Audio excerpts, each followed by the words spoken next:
اللہ تعالیٰ نے آخری نبی صلی اللہ علیہ وسلم کو بھیجا تو بنی اسرائیل کے بجائے کس میں بھیجا؟ بنی اسماعیل میں، عربوں میں، جو امی لوگ، ٹیکنالوجی سے بالکل دور، تاریخ یعنی تعلیم سے بالکل دور، لیکن کیا کچھ کوالٹیز تھی ان کے اندر خاندانی، جو کوالٹیز بنی اسرائیل میں ختم ہو چکی تھیں۔ بنی اسرائیل میں کیا تھیں؟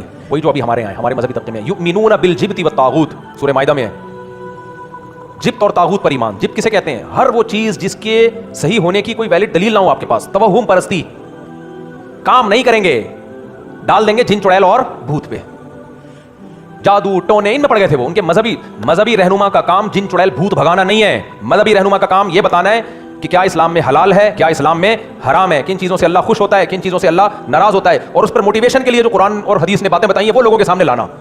یہ کام تھا کس کا؟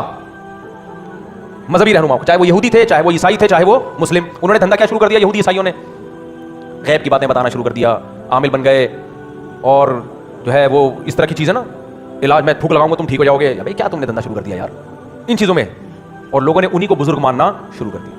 جو ان کے صحیح علماء تھے، جو وہ تو نارمل تھے بیچارے، وہ تو بزرگ لگتے ہی نہیں تھے دیکھنے میں، وہ تو کہتے تھے بھائی ایک جیسے میڈیکل سائنس ایک علم ہے، کیا خیال ہے بھائی، فزکس کا ایک علم ہے، سول انجینئرنگ ایک علم ہے، تو ایسے ہی دین کا بھی ایک علم ہے، نالج ہے، تو اس نالج سے آپ اللہ رسول کی معلومات آپ کے پاس زیادہ ہیں، آپ نے پڑھا ہے تو آپ بتائیں اکارڈنگ ٹو شریعہ یہ میرے لیے کام لیگل ہے یا انلیگل۔ یہ کام تھا علماء کا۔ یہ کبیرہ گناہ ہے، صغیرہ گناہ ہے، یہ ہو گیا تو اس سے بچنے کا طریقہ کیا ہے، یا جو ترغیبی چیزیں ہوتی ہیں تبلیغ میں سنا ہے نا، دو قسم کے علم ہے، ایک فضائل کا علم اور ایک بولتے کیوں نہیں مسائل کا علم۔ یہ دو علوم کا نام تھا دین کا علم جو علماء سیکھتے تھے اور سکھاتے تھے۔ اب دیکھ لو آپ پہنچے ہوئے بزرگ، کیا مطلب پہنچے ہوئے، کیا ہم لوگ کہ باقی لوگ کیا ہے مطلب پہنچے، کیا مطلب پہنچے ہوئے کا مطلب کیا ہے، چھوڑو اس کا مطلب ان کو بھی نہیں پتا کیا ہے، کیا کریں پہنچے ہوئے ہیں تو وہ تو پہنچ گئے تو ہم تو یہیں پر ہیں بھائی، ہمیں تو وہی گائیڈ کرے گا جو پہنچا ہوا۔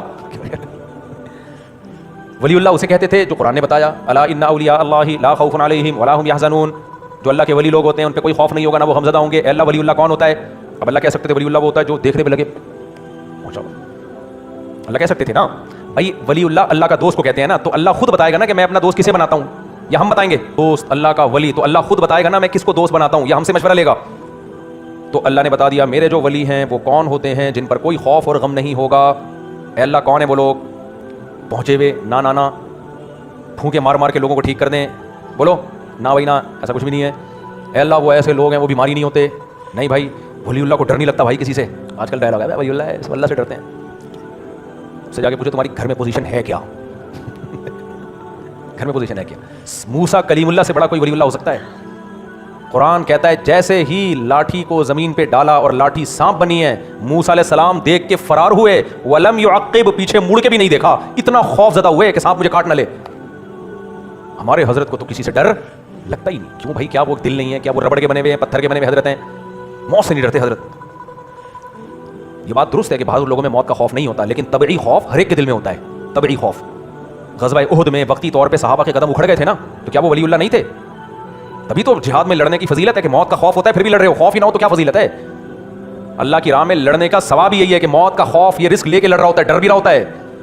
آپ کہہ سکتے ہو شہید تو ڈائریکٹ جنت میں جاتا ہے، جنت میں جاتا ہے پہلے شہید ہوتا ہے پھر جاتا ہے، ایسے نہیں چلا جاتا چلتے چلتے۔ تو وہ جو شہید ہونے کا منظر ہے نا، جان نکلتی ہے، بلڈ نکلتا ہے، اور وہ منظر بڑا ڈینجرس ہوتا ہے، وہ اتنا مزے کا نہیں ہوتا دیکھنے میں کہ حوریں آ رہی ہیں، وہ جن لوگ کہہ رہے ہیں فوراً، وہ عالم برزخ میں ہوتا ہے یہ سب کچھ، یہاں تھوڑی ہوتا ہے۔ یہاں تو بھائی اس کو موت کی جو ایک طبعی تکلیف ہوتی ہے وہ بھی ہوتی ہے، خون بھی نکل رہا ہوتا ہے، تڑپ بھی رہا ہوتا ہے، ہو سکتا ہے چیخ بھی مار رہا ہو، سب کچھ ہوتا ہے وہ منظر۔ تبھی تو شہادت کے فضائل ہیں کہ اللہ کی راہ میں لڑنے والا یہ سارے رسک اللہ کی خاطر برداشت کرتا ہے۔